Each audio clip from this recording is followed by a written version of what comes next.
Dweche manyien mag ang'ich welo otieno makawuono. Kabende nyaka sani wang'eni rowere mag Gen Z mabende no wuok oko mar sundo sirikal mar mondo mi otim chenro mopogore opogore. Nyaka sani koro wang'eyo ni riwruok mano mag rowere mong'ere kaka mag Gen Z ne gigolo chenro margi mano mar jumbe 2 mabiro magiwacho ni gidwa tiyo godo e kedo kod sirikal magiwacho ni opong' kod mibadhi.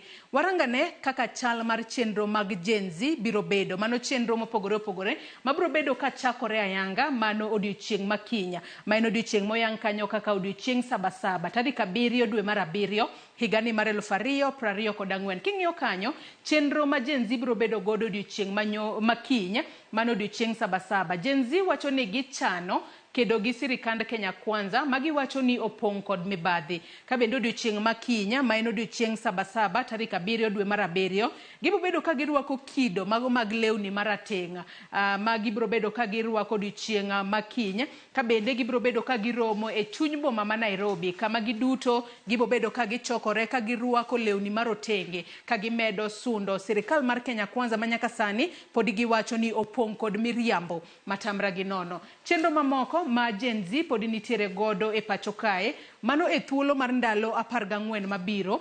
Gen Z koro dwaro mondo od bura oneni duola mano ma ochung'ne weche mag yiero e pacho kae kata IEBC ochuog e bwo jumbe 2 mabiro. Wang'eni duol mar IEBC osebedo maonge kod commissioners mano tok ka commissioners mag IEBC kaachiel kod jakom margi ne owuok. Koro nyaka sani wang'eni kuom thuolo malach ahinya piny Kenya ok osebedo kod duol matayo weche mag yiero e pacho kae IEBC. Mane momiyo Gen Z nyaka sani koro giwuok oko ka gisundo sirikal mar mondo mi ochuoga duol mar IEBC kendo gichiwo timeline kanyo giwacho ni thuolo mar jumbe 2 mabiro gidwaro ni IEBC obed kosechuogi kendo bedo koda commissioners duto mago manogwetao kod mago mane thuolo margi e apisi orumo kaachiel kod jakom mar IEBC. Kama ng'iyo moko kuom chenro mag Gen Z ma pod gintiere godo chieng' tich 2 mano juma manyien wang'ene jumbe mokalo chieng' tich 2 ka chieng' tich 2 Gen Z ne wuok oko kad ging'anyo. Kata kamano chieng' tich 2 mano mar jumani Gen Z oyango ni en odiochieng' mar kaka mar sikuku odiochieng' ma giwacho ni jo Kenya nyalo yueya kalore ni gintiere kod chenro mage ka jokanyo ibiro dwar mar mondo mi odonj e apise duto mago mag duol mochung'ne wechego mag yiero e pacho kae IEBC kod apise mag jod bura kod wuotho e apeyni nyaka chieng' chuog IEBC. Gen Z oramo ni koro ok gibi nindo, ok gibi ling', ok gibi dong' chien nyaka koro gine ni IEBC ondiki kata ochuogi commissioners manyien mag IEBC mane e gino magi wacho ni biro bedo katimore kanyo mano chieng' tich 2 mano mar juma manyien. Chenro mamoko ma pod gintiere godo ang'eni chenro makamano jatimore chieng' tich 2 kaachiel kod chieng' tich 4.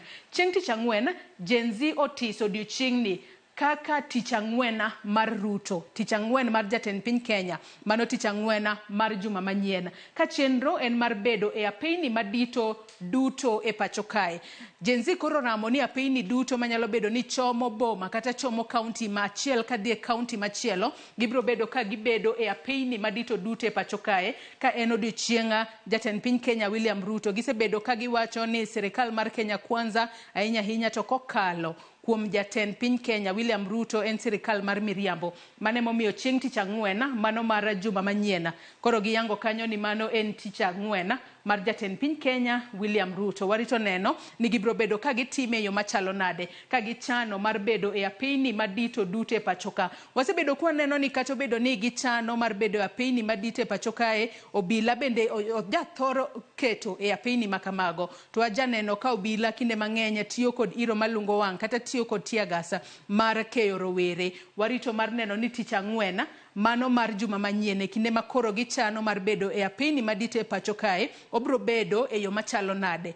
Penjo en ye kinde ma Gen Z koro pango chenro machalo kama bende sirikal pod ibiro medo winjogi to wang'eyo ni maduong'a mano jatend piny Kenya William Ruto nobedo jatend piny mokwongo mane otwak kod Gen Z e yor tudruok manyasani mano mar mbui mar X kendo nitiere chenro mopogore opogore kata penjo mopogore opogore mane Gen Z ochwalo ne jatend piny Kenya. Jatend piny Kenya nowacho no bobedo kochopo moko kuomgi singo mag no chopo dwaro mag Gen Z. Kata kamano penjo en ni bende Gen Z oridhika gi gigo mane jatend piny Kenya onyisogi kose oyo. Mane momiyo adwa ni wadhi achiel kachiel nyaka kaunti ma Kisumu. Aneno ka wendo mara osechope kaunti ma Kisumu kanyo.